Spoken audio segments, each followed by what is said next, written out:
Rabi sir, Balen sir, Sudan Gurung sir, सर्वप्रथम मेरो नमस्कार छ, ढोक छ हजुरहरूलाई। जति पनि ओलीको बारेमा विरोध गरेर रोडमा आउँछ उनीहरूको जाति र नाम पत्ता गर्नुहोस्, लेख्नुहोस्। उनीहरूको फ्यामिली परिवारमा उनीहरूको बच्चाहरूलाई, छोराछोरीहरूलाई कसैलाई पनि सरकारी जागिर नपाउने, सरकारी अफिसमा जागिर नदिने त्यो फेसिलिटी गर्नुहोस्, त्यो कानुन ल्याउनुहोस्।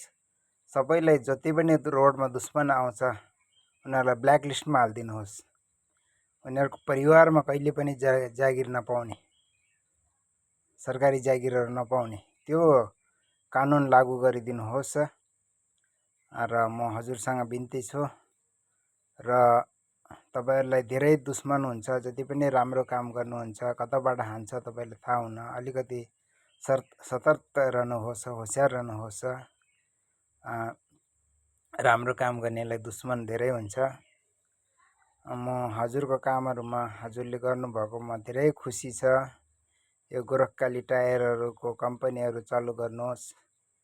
आफ्नो हामी पनि विदेशमै छु, आफ्नो पेट पाल्नको लागि हामी विदेशमा बसेको छु र धेरै दुखी लाग्छ कि नेपाली भन्न यस्तो पोलिटिक्स भएको छ।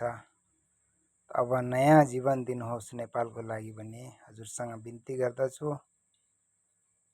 धन्यवाद छ। जय नेपाल।